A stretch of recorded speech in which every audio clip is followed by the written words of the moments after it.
राजनीति शास्त्र पाठ संख्या 9 हम लोग पढ़ेंगे। ध्यान देंगे, विषय है राजनीति शास्त्र, पाठ संख्या क्या है 9। पाठ का नाम है लोकतांत्रिक उछाल।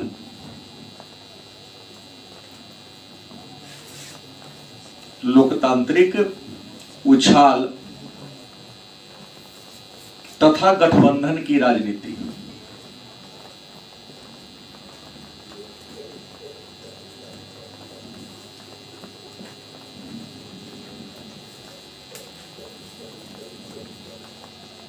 राजनीति शास्त्र खंड अ, पाठ संख्या 9। नाम क्या है? लोकतांत्रिक उछाल तथा गठबंधन की राजनीति। तो पहले हमको ये जानना है कि लोकतांत्रिक उछाल है क्या, नहीं। और गठबंधन की राजनीति तो आप लोग क्लास 10 से ही पढ़ते आ रहे हैं कि जब 2 या 2 से अधिक पार्टियां, मतलब राजनीतिक पार्टियां चुनाव से पहले या चुनाव के बाद, चुनाव से पहले आपस में मिलजुल कर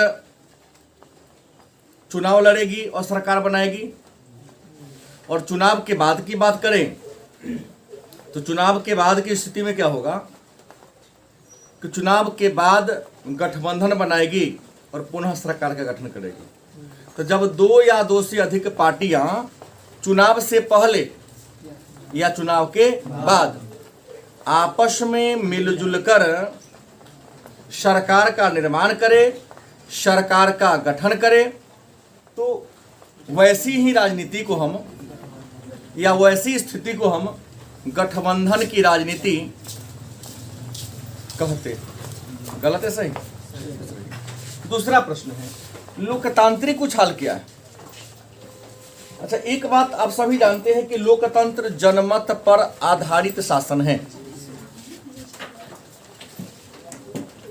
ये क्या तब क्या रिकॉर्डिंग होना शुरू हो गया अपने आप?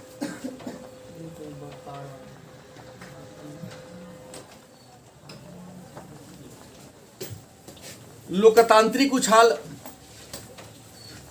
की बात कर लें कि लोकतांत्रिक उछाल क्या है, तो आप सबको हमने प्रारंभ से ही बताया है और आप जानते भी हैं कि लोकतंत्र लोकप्रिय शासन है, याद होगा। और यह भी हमने कहा है कि लोकतंत्र में सत्तारूढ़ पार्टी वही होता है या शासन वही पार्टी चलाता है जिस पार्टी को पूर्ण बहुमत मिलता है। और सामान्यतः देखो, नियम नहीं है, कानून में कहीं भी नहीं लिखा गया है, लेकिन सामान्यतः यह देखा गया है कि देश की जो सबसे बड़ी राजनीतिक पार्टियां हैं, सामान्यतः वही पार्टी सत्ता में भागीदार होती हैं। और छोटी छोटी पार्टियां, अगर बड़ी पार्टी को, राष्ट्रीय पार्टी को पूर्ण बहुमत नहीं मिल पाता है, तो छोटी छोटी पार्टियां पीछे से, कहां से? पीछे से, बैक से बड़ी पार्टी को क्या करती है? सपोर्ट करती है, और बड़ी पार्टी शासन को क्या करती है? लेकिन लोकतांत्रिक उछाल कहता है राजनीति की वैसी स्थिति जब बड़ी पार्टी सत्ता से क्या हो जाए? बाहर आ जाए। बड़ी पार्टी सत्ता से क्या हो जाए? बाहर आ जाए, और छोटी पार्टी सरकार बनाकर बड़ी पार्टी को अपने हिसाब से आगे पीछे करना क्या कर दे? शुरू कर दे। तो ऐसी ही राजनीति को हम लोकतांत्रिक उछाल के नाम से, एक विद्वान कमेंट में लिखा है कि सामान्यतः हमने देखा है कि पूरा बॉडी मूंछ को हिला देता है, लेकिन मूंछ जब पूरा बॉडी को हिलाने लगे, ना बुझे? मूंछ, हम मूंछ, इंसान को पूछ नहीं होता है। या यूं कहे, आपके समझने के सेंस में, शहर में जब हाथी चलते तो कुत्ता भौंकते हैं, और हाथी के पीछे पीछे कौन चलता है? कुत्ता। लेकिन कभी ऐसी स्थिति आ जाए कि कुत्ता के पीछे हाथी चलने लगे, अन्यथा नहीं लेना है ना। हाथी हमने बड़ी राजनीतिक पार्टी को कहा और कुत्ता हमने छोटी राजनीतिक पार्टी को कहा, क्योंकि वे हमेशा मंत्री पद प्राप्त करने के लिए बड़ी पार्टी के पीछे पीछे घूमती रहती है और उसकी जी हजूरी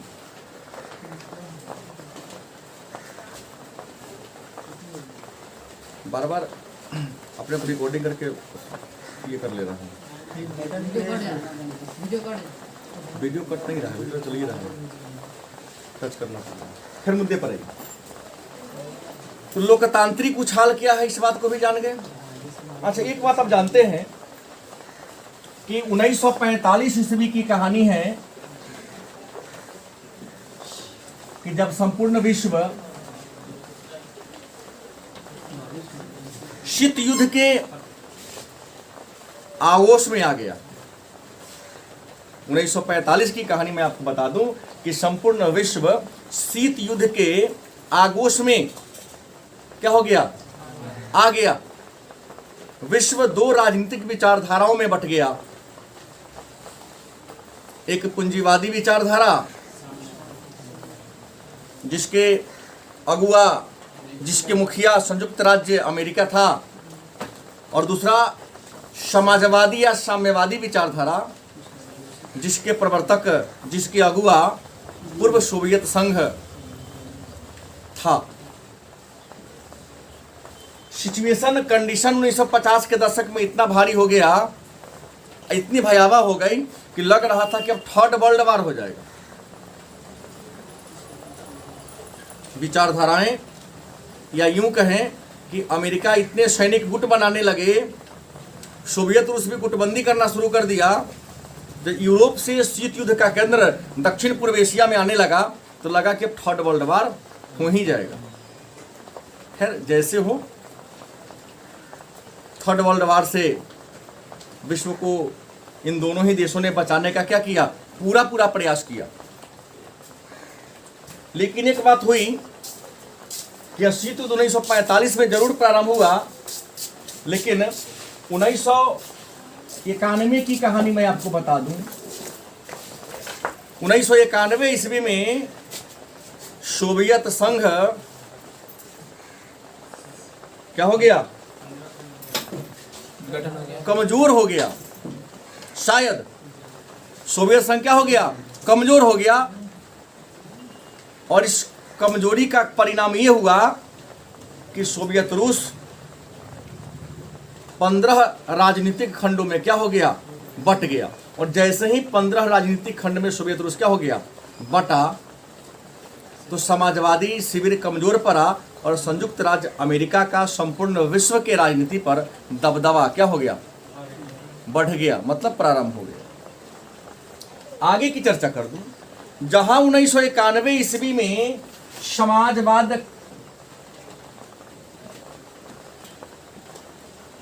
क्या हो गया, कमजोर हो गया। गलत है सही?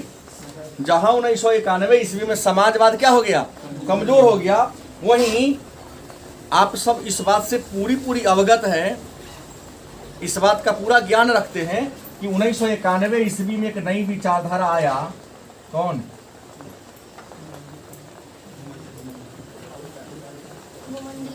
भूमंडलीकरण और उदारीकरण।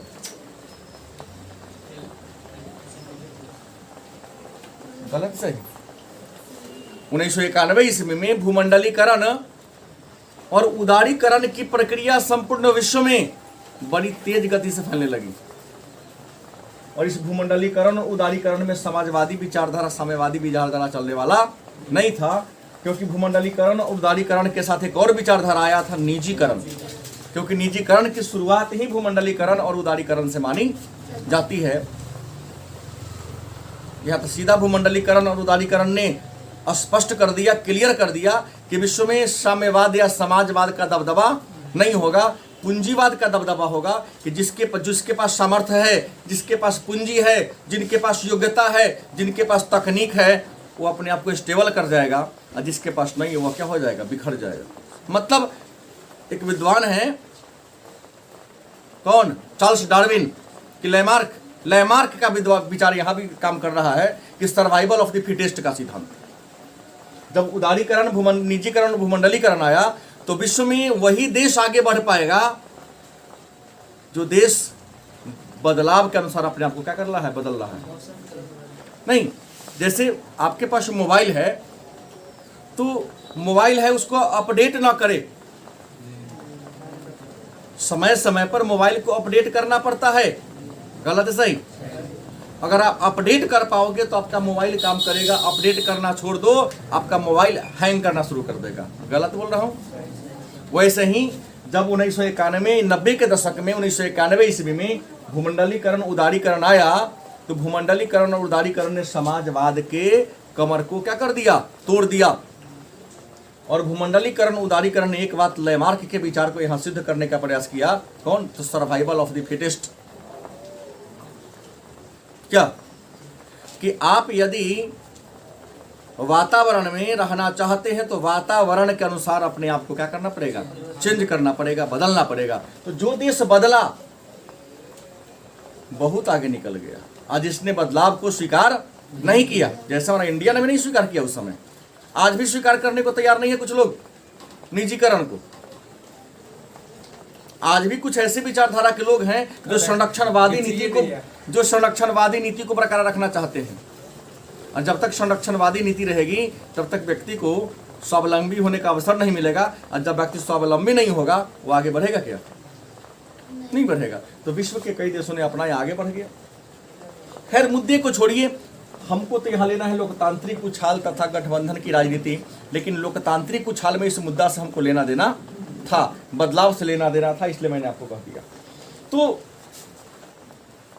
यहां पर शीत युद्ध 1991 ईस्वी में समाप्त हुआ। विश्व में भूमंडलीकरण और उदारीकरण का माहौल चल गया।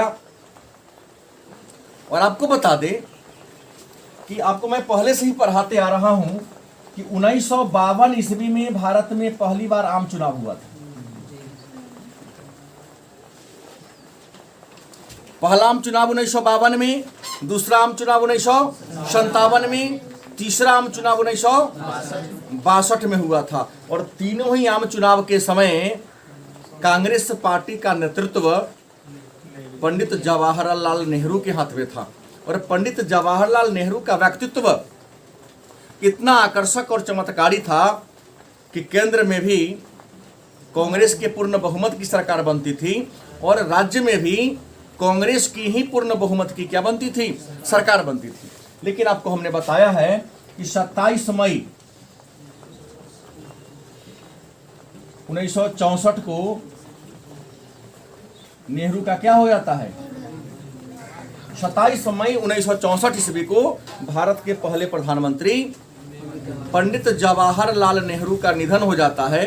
और पंडित जवाहरलाल नेहरू के निधन के बाद कांग्रेस का नेतृत्व के कामराज के हाथ में जाता है, अध्यक्ष के हाथ में आ जाता है। और जैसे ही के कामराज के हाथ में आया तो कांग्रेस सिंडिकेट, हमने पढ़ाया सिंडिकेट कांग्रेस पार्टी के अंदर एक वरिष्ठ नेताओं का ग्रुप था। पार्टी पर दबदबा प्रारंभ हो गया। नेहरू के मरने के बाद गुलजारी लाल नंदा को भारत का पहला कार्यवाहक प्रधानमंत्री बनाया गया। पुनः लाल बहादुर शास्त्री को दूसरा प्रधानमंत्री के रूप में नियुक्त किया गया। 1965 के युद्ध के बाद 1966 में ताशकंद समझौता होता है और ताशकंद समझौता में हमारे दूसरे प्रधानमंत्री लाल बहादुर शास्त्री की असामयिक या अचानक क्या होती है, मृत्यु हो जाती है। पुनः लाल बहादुर शास्त्री के मर जाने के बाद गुलजारी लाल नंदा को ही देश का दूसरा कार्यवाहक प्रधानमंत्री बना दिया गया। लेकिन जब 1967 में चौथा आम चुनाव हुआ तो चौथा आम चुनाव में सबसे ज्यादा सीट कांग्रेस को ही मिली। लेकिन वोट का प्रतिशत, सीट का संख्या लोकसभा में कांग्रेस के पास क्या हो गई, घट गई। कांग्रेस में उस समय वरिष्ठ नेता मोरारजी देसाई थे, बाबू जगजीवन राम थे। इन दोनों के वरिष्ठता को त्याग करके ताक पर रख के श्रीमती इंदिरा गांधी को या श्रीमती इंदिरा गांधी सिंडिकेट के बदौलत भारत का तीसरा प्रधानमंत्री बन गए।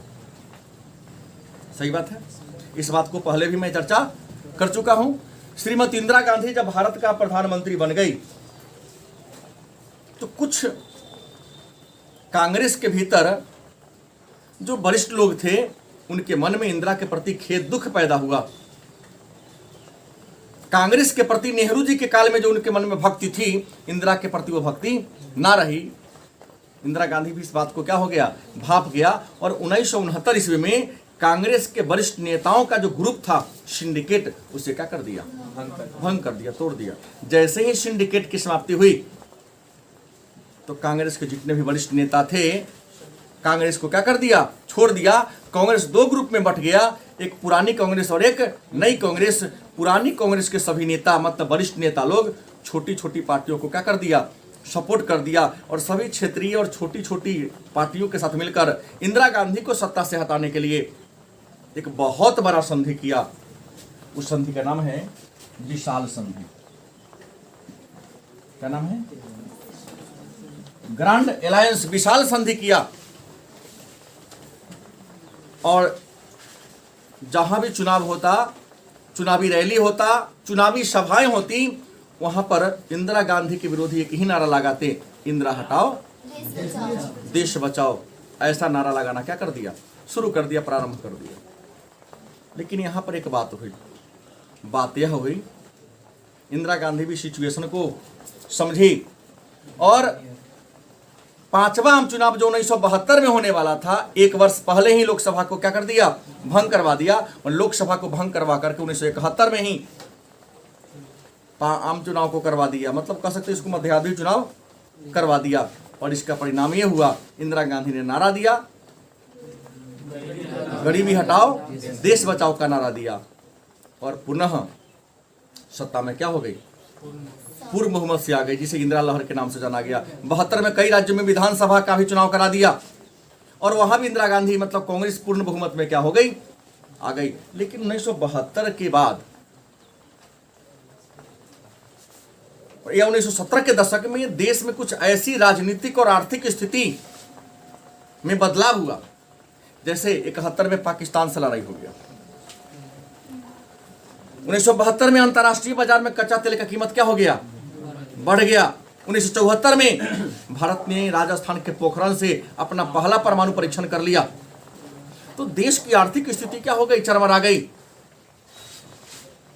लेकिन हमारे देश के भाई लोकतंत्र है, जनता को सरकार के समस्या से मतलब नहीं है, बल्कि अपने कल्याण से मतलब है, अपने हित से मतलब है। तुम कैसे करोगे हमको इससे मतलब नहीं है। लोकतंत्र है, आपको हमने इसलिए चुना है ताकि हमारा अधिक से अधिक क्या हो सके, हित हो सके। जनता विद्रोह करना शुरू कर दिया। गुजरात में चिमन भाई पटेल के नेतृत्व का पराजय कर दिया जबरदस्ती। छात्रों ने, मजदूर किसानों ने उनको त्याग पत्र दिलवा दिया, विधायकों से त्याग पत्र लिखवा दिया। और बिहार में तो नवनिर्माण आंदोलन का नेतृत्व लोकनायक जयप्रकाश नारायण ने किया। संजोग था कि यहाँ के मुख्यमंत्री अब्दुल गफूर थे। सांप्रदायिकता की भावना तेज न हो जाए इसलिए उनके पर किसी प्रकार का प्रहार नहीं किया गया, और संपूर्ण क्रांति का नारा देते हुए सारे विद्यार्थी के साथ कहाँ चल गए, दिल्ली चल गए। संसद भवन का घेराव किया और इंदिरा के विरुद्ध में क्या लगाए गए, नारा लगाए गए। इंदिरा गांधी की स्थिति क्या हो गई, चरमरा गई, खराब हो गई। 1975 में आंतरिक गड़बड़ी के आधार पर जो आपातकाल लगा था, 1975 में इंदिरा गांधी ने आपातकाल की घोषणा करवा दिया। इंदिरा गांधी ऐसे ही महंगाई बेरोजगारी के कारण तो बदनाम हो ही रही थी, लेकिन आपात की घोषणा ने इंदिरा गांधी की थोड़ी मोड़ी लोकप्रियता बची थी वो क्या कर दिया, खत्म कर दिया। 1977 में चुनाव होता है। क्या होता है, 77 में चुनाव होता है। और 1977 ईस्वी में जब चुनाव हुआ तो कांग्रेस को पूर्ण बहुमत नहीं मिली, और जनता पार्टी 77 के आम चुनाव में जब हुआ, 1977 में जब चुनाव हुआ तो कांग्रेस को बहुमत नहीं मिला। इतना बहुमत नहीं मिला कि वो सरकार क्या कर सके, बना सके। सबसे बड़ी पार्टी के रूप में कौन पार्टी आई, जनता पार्टी सबसे बड़ी पार्टी के रूप में 1977 के चुनाव में उभर कर आई। और जनता पार्टी ने विभिन्न छोटी छोटी पार्टियों को मिलाकर सरकार में क्या कर लिया, सरकार को बनाया। लेकिन एक बात है कि यहाँ पर कई पार्टियों ने जयप्रकाश नारायण मोरारजी देसाई को क्या दिया, धोखा दिया, पहले तो सपोर्ट किया और कुछ ही महीनों के बाद अपना समर्थन क्या ले लिया, वापस ले लिया। आज जैसे ही समर्थन वापस लिया तो नियम कहता है कि प्रधानमंत्री बनने के लिए उस प्रधानमंत्री के पास कम से कम 272 MP का सपोर्ट चाहिए। गलत कि सही? अगर 272 से को 2 MP घट गया तो सरकार अल्पमत में आ गई और सरकार को अपना पुनः बहुमत सिद्ध करना पड़ेगा, विश्वास मत हासिल करना होगा, और नहीं करते हैं आपकी सरकार क्या होगी, जाएगी, वहां पर गिर जाएगी। तो यहाँ सरकार अल्पमत में आ गई और 1979 में, कब 1979 में जनता पार्टी की सरकार क्या हो गई, गिर गई। गलत कि सही? जनता पार्टी की सरकार गिरी और पुनः 1979 में चुनाव हुआ। गलत कि सही? मतलब 1979 में चुनाव प्रारंभ हुआ, लेकिन चुनाव एक ही दिन में नहीं हो जाता है। 1979 में चुनाव हुआ और एक बात बता दे कि 1977 में जब चुनाव हुआ था तो केंद्र में तो जनता पार्टी की सरकार बनी ही, 9 राज्य में भी, कितने राज्य में, 9 राज्य में भी कांग्रेस की सरकार क्या हो गई थी, गिर गई थी, समाप्त हो गई थी। तो 1979 में चुनाव हुआ, जनता पार्टी को बहुमत नहीं मिला और 1979 के चुनाव में पुनः किसे बहुमत मिला, कांग्रेस को ही बहुमत मिला। किसको मिला? कांग्रेस को बहुमत मिला। और 1980 में कौन पीएम बनी? इंदिरा गांधी भारत की क्या बनी, प्रधानमंत्री। कैमा बार? तीसरा बार सर, तीसरा बार। कैमा बार? तीसरी बार श्रीमती इंदिरा गांधी कांग्रेस की क्या बनी, प्रधानमंत्री बनी। लेकिन अब सबको पता है कि इंदिरा गांधी प्रधानमंत्री तो बनी, लेकिन 31 अक्टूबर 1984 को श्रीमती गांधी सिख दंगा का क्या हो जाती है, शिकार, और इंदिरा गांधी की हत्या कर दी जाती है। और इंदिरा गांधी की हत्या कर दिए जाने के बाद इंदिरा गांधी का ही बड़ा बेटा, हालांकि इंदिरा गांधी का बड़ा बेटा था संजय गांधी, सॉरी छोटा था, हाँ, तो राजीव गांधी पायलट थे, इनको राजनीति में रुचि नहीं था। संजय गांधी हमेशा इंदिरा गांधी के साथ रहा करते थे। नहीं, ये बदमाशी करता था। संजय गांधी हमेशा इंदिरा गांधी के साथ रहा करते थे, लेकिन एक विमान दुर्घटना में संजय गांधी की क्या होती है, मृत्यु हो जाती है। जब संजय गांधी की विमान दुर्घटना में मृत्यु हो जाती है, कुछ लोगों का कहना है, मैं तो पुस्तक में पढ़ रही हूं, लेकिन बड़े लोग कहते हैं तो शायद सही ही हो, कि संजय गांधी जब ले लेते थे, विमान उड़ाते थे, तो दिल्ली के छत पर कोई भी लड़कियां स्वतंत्र रूप से खड़ा नहीं होती थी। बाल लोच, नीचा विमान लाता था, बाल लोच लेना, ये कर देना, बड़ी परेशान करता था। एक बात तो मेनका गांधी स्वयं इस बात को स्वीकार की कि उनके साथ मैं नहीं बैठती थी।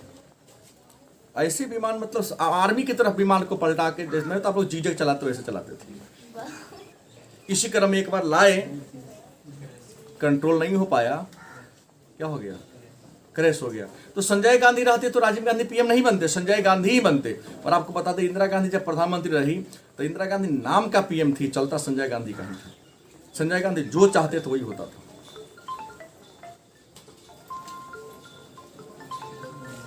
बात समझ गए? तो प्रश्न है, एक हेलो हेलो जी, प्रणाम। पॉलिटिकल खत्म होगा तो पॉलिटिकल वाला उसका बाकी है ना, पॉलिटिकल खत्म होगा तो पढ़ा।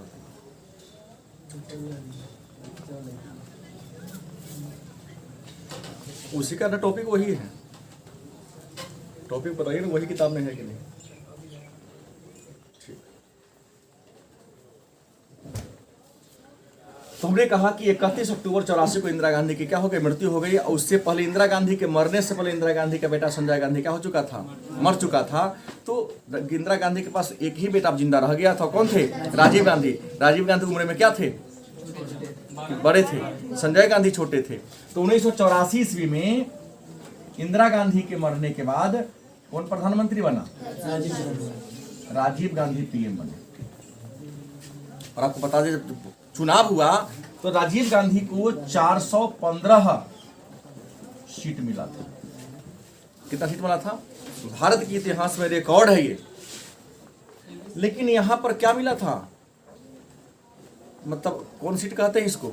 अनुकंपा वाला कह सकते हैं, संवेदना वाला कि टूगर हो गया बेचारा, हाँ कोई नहीं है इसको देखने वाला।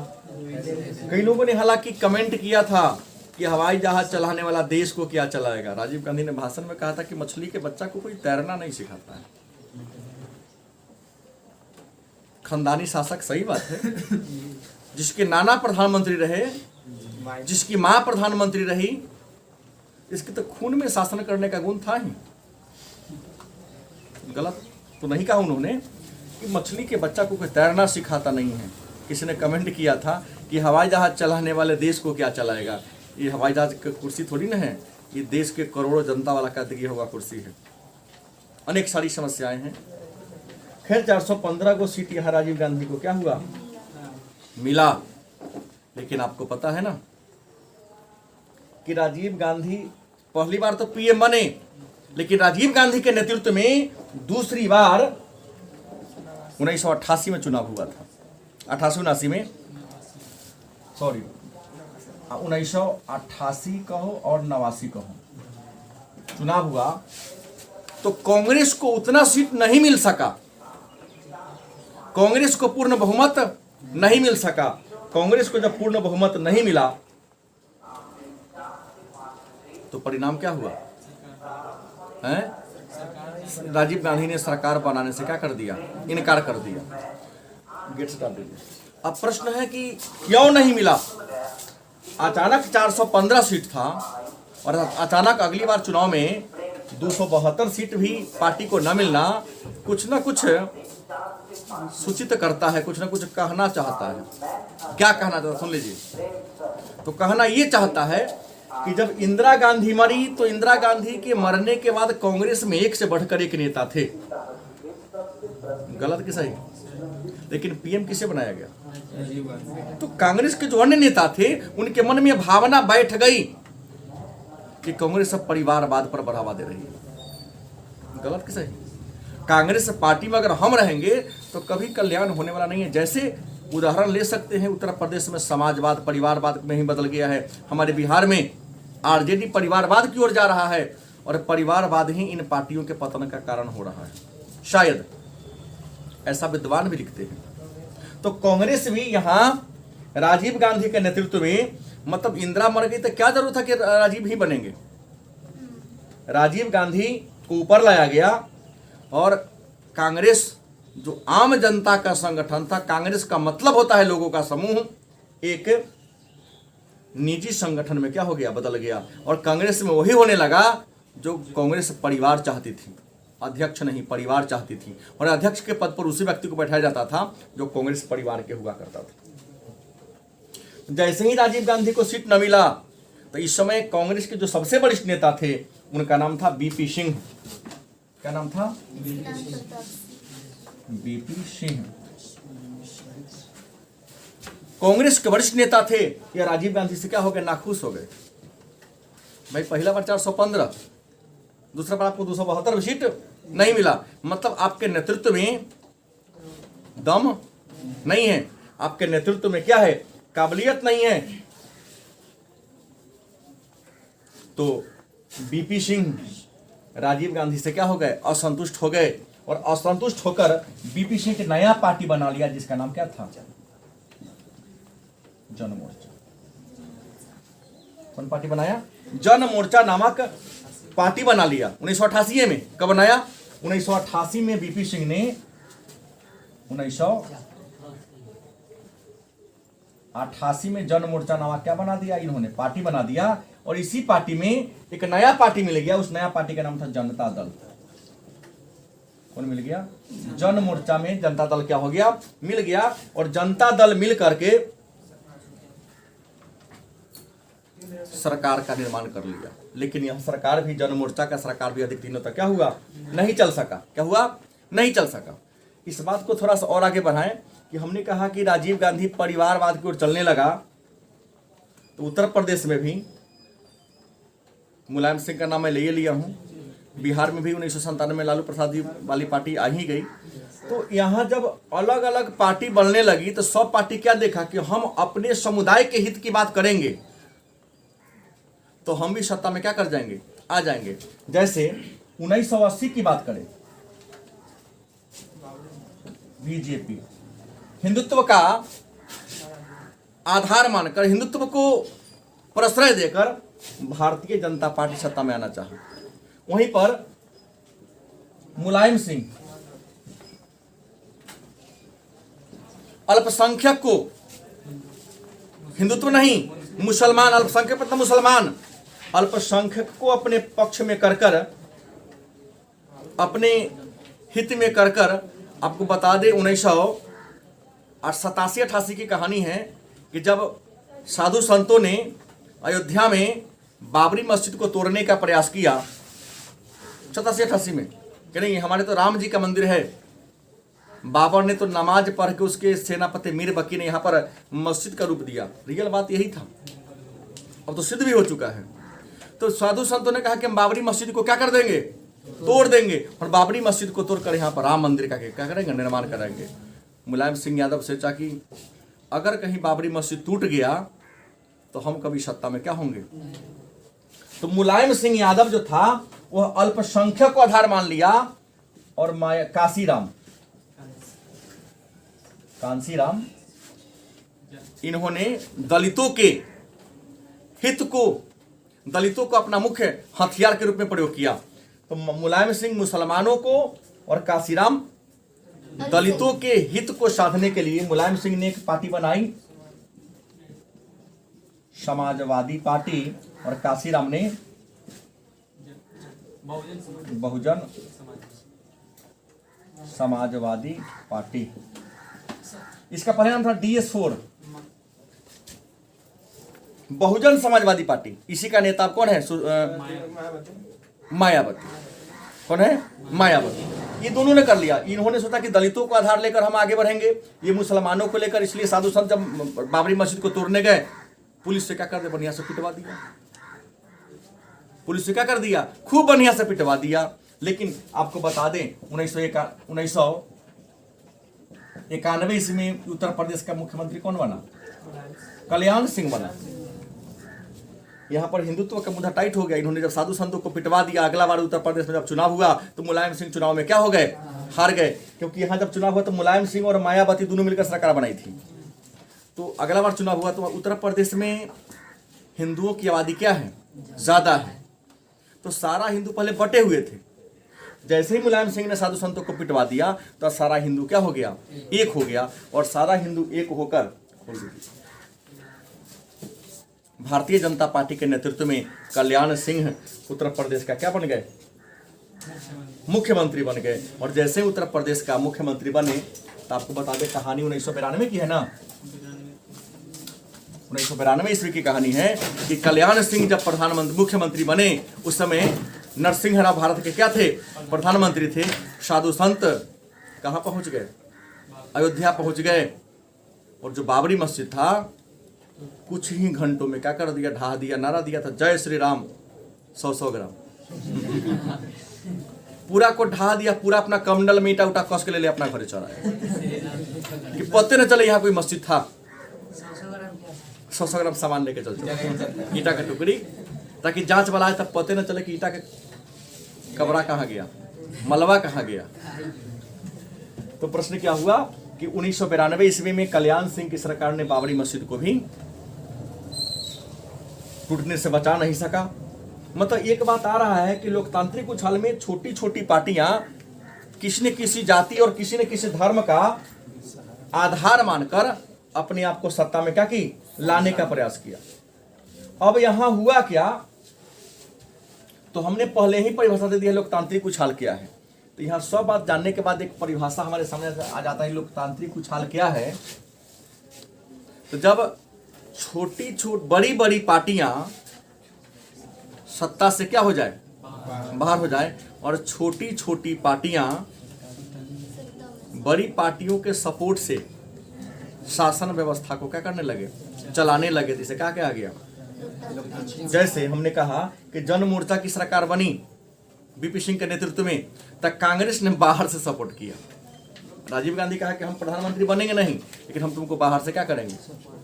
इसलिए हमने कहा कि मूंछ जब संपूर्ण बॉडी को हिलाने लगे, क्योंकि मूंछ शरीर का बहुत छोटा हिस्सा है, या हाथी कुत्ता के पीछे पीछे क्या होने लगे, चलने लगे, तो ऐसी स्थिति जब किसी देश में आ जाए तो देश के लिए क्या अभिशापे नहीं, वरदान थोड़ी नहीं। अब घर के जो पोता है घर के मालिक बन जाए, बाबा पोता सादेश लेके काम करना शुरू कर दे। यही कंडीशन अपने देश में क्या हो गया था, आ गया था। अब एक नया बात आता है, जनता दल और भाजपा का उत्कर्ष। एक नया मुद्दा आता है मेरे सामने, जनता दल व भाजपा का उत्कर्ष।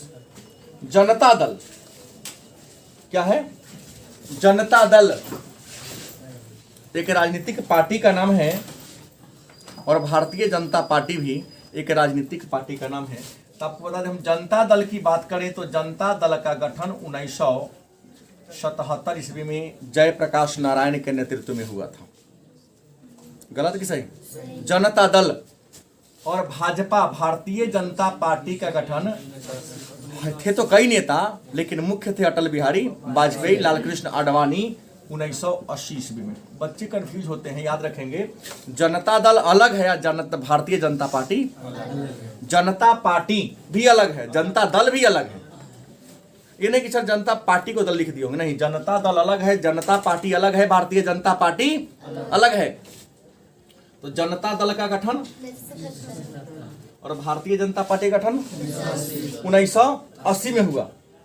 और आपको बता दें कि जब 1977 में जनता पार्टी का गठन हुआ और 77 में ही जब चुनाव हुआ था, तो जयप्रकाश नारायण के नेतृत्व में जनता पार्टी सबसे बड़ी पार्टी बनकर आई और कांग्रेस को क्या कर दिया, पीछे छोड़ दिया। जैसे ही कांग्रेस पीछे रह गया, तो एक बात यहां जान लीजिए, इसी 77 के चुनाव में जनता दल की सफलता के कारण जयप्रकाश नारायण को लोगों ने लोकनायक क्या कर दिया, गलती में बोल रहा हूं, जनता पार्टी में, जनता पार्टी का गठन जयप्रकाश नारायण के नेतृत्व में हुआ था। 77 में जब जयप्रकाश नारायण के नेतृत्व में चुनाव हुआ तो कांग्रेस क्या हो गई, पीछे हो गई, और जनता पार्टी क्या हो गई, जिस पार्टी का गठन 77 में हुआ वही साल पार्टी सरकार में क्या हो गई, सरकार बना ली। तो जयप्रकाश नारायण के इस व्यक्तित्व के कारण लोगों ने जयप्रकाश नारायण को क्या कह दिया, लोकनायक कह दिया। लेकिन आपको पता है कि जयप्रकाश नारायण 1979 में क्या हो गए, मर गए। मतलब 1979 में जेपी क्या हो गया, जेपी की मृत्यु हो गई। और जेपी के मर जाने के बाद, जयप्रकाश नारायण के मर जाने के बाद जनता पार्टी की स्थिति भी क्या हो गई, चरमरा गई। क्योंकि जनता पार्टी के नेतृत्व में, जनता पार्टी मोरारजी देसाई के नेतृत्व में 1977 में सरकार बनाई थी। लेकिन जब कुछ पार्टियों ने सपोर्ट को क्या ले लिया, वापस ले लिया, तो मोरारजी देसाई की सरकार क्या हो गई, अल्पमत में आ गई। क्या आ गई, मतलब उनके पास 273 से सीट क्या हो गया, घट गया। तो इन पर अविश्वास प्रस्ताव लाया गया। क्या लाया गया, अविश्वास प्रस्ताव लाया गया। इनको भरोसा था कि हम अविश्वास प्रस्ताव में क्या हो जाएंगे, पास हो जाएंगे, हमारी सरकार बनी रहेगी। लेकिन अविश्वास प्रस्ताव क्या हुआ, इन पर पास हो गया, फेल। इनके पक्ष में कम वोट मिले, विपक्ष में वोट क्या हो गया, ज्यादा मिल गया। इस कारण इनको त्याग पत्र देना पड़ा। अब जैसे ही मोरारजी देसाई, हम आपको बता दें कि मोरारजी देसाई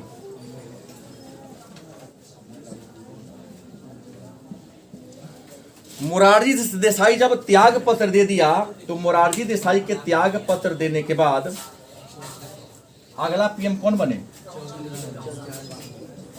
चौधरी। 1 माह के लिए, मतलब 30 दिन के लिए चौधरी चरण सिंह प्रधानमंत्री बने। और जैसे ही चौधरी, आप लोग नीचे आके बैठे, कोई आने वाला नहीं है, नीचे आके बैठिए, क्लास में चलेगा और देर तक। जैसे ही चौधरी चरण सिंह प्रधानमंत्री बने तो प्रधानमंत्री के पद पर बैठे और राष्ट्रपति ने लोकसभा को क्या कर दिया, भंग कर दिया। जैसे ही राष्ट्रपति ने लोकसभा को क्या कर दिया, भंग कर दिया, तो चौधरी चरण सिंह को लोकसभा में जाने का अवसर मिला? नहीं मिला, क्योंकि लोकसभा रहेगा तब ना कार्यवाही होगी लोकसभा की। इसलिए कोई पूछता है कि भारत के उस प्रधानमंत्री का नाम बताइए जो एक दिन भी लोकसभा में नहीं गए या भाग नहीं लिए, तो कौन थे? चौधरी चरण सिंह। हमने पहले ही कह दिया कि यहाँ पर 9 राज्य में कांग्रेस की सरकार गिर गई थी। पुनः जब मोरारजी देसाई सत्ता से बाहर हुए तो इंदिरा गांधी के नेतृत्व में पुनः 9 राज्य में कांग्रेस की सरकार क्या हो गई, आ गई। बात समझ गए?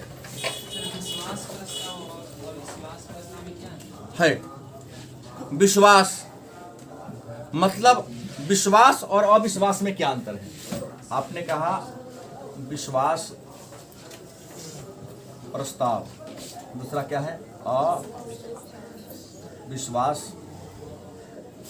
दोनों में क्या अंतर है?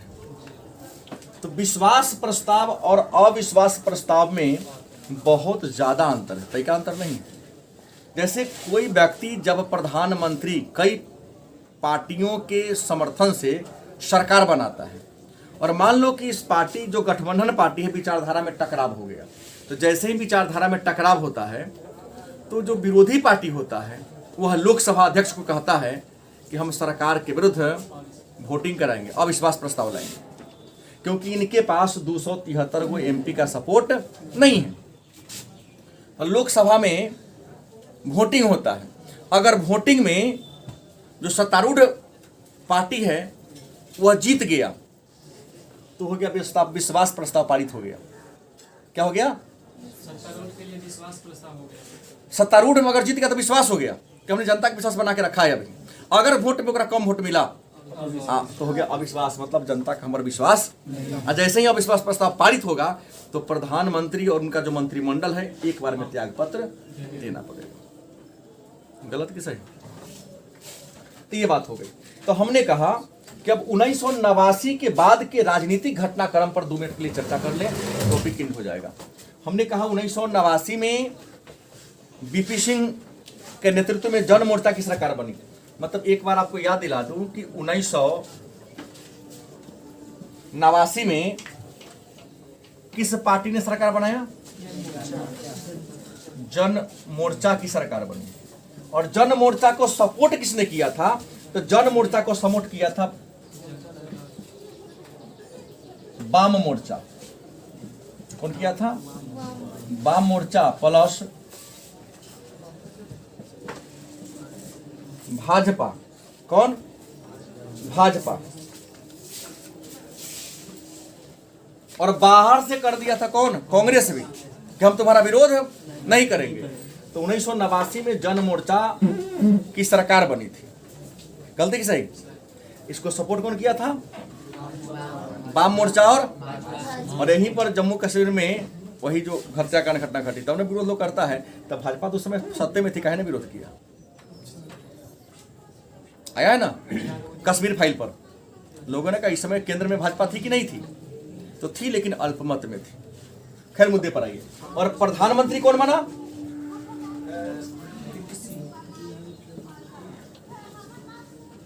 बीपी सिंह। बीपी सिंह के बाद 89 से कब तक रहे? ये 90 तक रहे। और 1990 ईस्वी में, नवंबर 1990 तक रहे। 1990 ईस्वी में, डेट लिखने दो, नवंबर 1990 से जून 1991 तक जन मोर्चा की जगह एक नया पार्टी की सरकार बनी। उस पार्टी का नाम था राष्ट्रीय मोर्चा। माने इसी जन मोर्चा का होता, इसी का नाम अन्य भी था राष्ट्रीय मोर्चा। पार्टी वही था, लेकिन नेता चेहरा बदल गया था। और यहां चेहरा जो बदला, उस चेहरा का नाम क्या था? कौन चेहरा था? चंद्रशेखर था। चंद्रशेखर भी लगभग 1 महीना प्रधानमंत्री के पद पर रहे, नहीं 6-7 महीना रहे, 1 साल भी नहीं रहे। 1 साल के अंदर में इस सरकार को क्या करना पड़ा, हटना पड़ा। हाँ, पुनः जून 1991 ईस्वी में, यहाँ ना जून 1991 ईस्वी से में चुनाव हुआ, तो मई 1996 ईस्वी तक सबसे बड़ी पार्टी कौन बनी थी यहाँ पर? कांग्रेस। और कांग्रेस सबसे बड़ी पार्टी बनी 1991 के चुनाव में। तो यहाँ पर प्रधानमंत्री कौन आ गए? नरसिम्हा राव। कौन पीएम बने? नरसिम्हा राव भारत के क्या बन गए? प्रधानमंत्री बन गए। और नरसिम्हा राव जब भारत के प्रधानमंत्री बने तो इनको सपोर्ट किया था कौन? कांग्रेस था ही, DMK, AIDMK मतलब जयललिता की पार्टी, और कुछ अन्य दलों ने प्लस अन्य। पहले तो करुणानिधि की पार्टी थी, लेकिन करुणानिधि तमिलनाडु वाला स्थापना किया था करुणानिधि ने। बाद में जयललिता, चूंकि सब जानता हूं उनका नाम, इसलिए मैंने कहा कि करुणानिधि ने इसको सपोर्ट कर दिया, सरकार बनी। और पुनः 91 के बाद 96 ईस्वी में 1996 ईस्वी में जब चुनाव हुआ, तो 96 ईस्वी में जब चुनाव हुआ तब पुनः कांग्रेस को पूर्ण बहुमत नहीं मिला। और इस समय सबसे बड़ी जो पार्टी बनकर आई वह पार्टी आई भाजपा। कौन पार्टी आई? मतलब यहाँ मई था ना, तो यहाँ पर मई भाजपा सबसे बड़ी पार्टी आई। और मई 1996 ईस्वी में, मई 1996 ईस्वी से जून 1996 ईस्वी तक भारत के पीएम कौन रहे? अटल बिहारी। मात्र 13 दिन, 13-14 दिन। और इनको लगा कि हमको जो पार्टी लिख के सिग्नेचर करके दिया है, वोटिंग के दिन क्या होगा, आएगा, हमको सपोर्ट करेगा। लेकिन जिस दिन वोटिंग होने वाला था, अटल बिहारी वाजपेयी को एहसास हो गया कि नहीं, हमको 272 को सीट मिलने वाला में से। तो इन्होंने बहुमत सिद्ध करने से पहले, विश्वास मत हासिल करने से एक दिन पहले ही त्याग पत्र दे दिया। और जैसे ही इन्होंने त्याग पत्र दे दिया तो मतलब कौन? जून 1996 ईस्वी से अप्रैल 1997 ईस्वी तक एक नया पार्टी की सरकार बनी। उस नया पार्टी का नाम था संयुक्त मोर्चा। क्या नाम था? संयुक्त मोर्चा। और संयुक्त मोर्चा का समर्थन कौन दिया था? नहीं, कांग्रेस। बीजेपी कह देगा इसको, क्योंकि बीजेपी को नहीं मिला तब नहीं आया दोबारा चुनाव, के ना हो जाएगा जल्दी जल्दी। दूसरी पार्टी थी संयुक्त मोर्चा। तो अब राष्ट्रपति ने कहा कि भाई तुम सिद्ध करोगे बहुमत, अटल जी तो ना कर सका, चुनाव तो जल्दी कराने वाला हूं नहीं, तो चुनाव में खर्चा होता है। दूसरे पार्टी को दिया, कांग्रेस कहा कि हम ना बनाएंगे। तो संयुक्त मोर्चा का एक नेता थे HD देवगौड़ा। क्या नाम था? HD देवगौड़ा संयुक्त मोर्चा के क्या थे? नेता थे। इनको प्रधानमंत्री बनाया गया। लेकिन यह भी जून 1996 से अप्रैल 1997 ईस्वी तक ही, 96 से कब तक? 97 ईस्वी तक ही प्रधानमंत्री के रूप में काम किए। और इनको भी सरकार से हटना पड़ा था। क्यों? और इन्होंने एक रोड चौड़ा करने का अभियान चलाया था, देवगौड़ा रोड चौड़ा। हाँ, इंटर में मेरा नामांकन हुआ था। सीतामढ़ी में जितना जो दुकान था रोड के किनारे, अभी अवशेष सही है घटना के, तोड़वा दिया गया था। सड़क पर जो भी लगाया था सबको तोड़ दिया गया था। तो एक मतलब 6-7 महीना के बाद इनकी भी सरकार क्या हो गई? गिर गई। और पुनः अप्रैल 1997 ईस्वी में देवगौड़ा के जगह एक नया प्रधानमंत्री आए। नाम था इंद्र कुमार गुजराल। इंद्र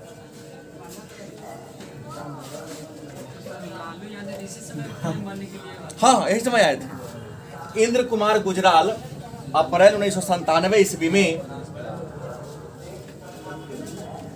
सत्ता में आए और मार्च 1998 तक,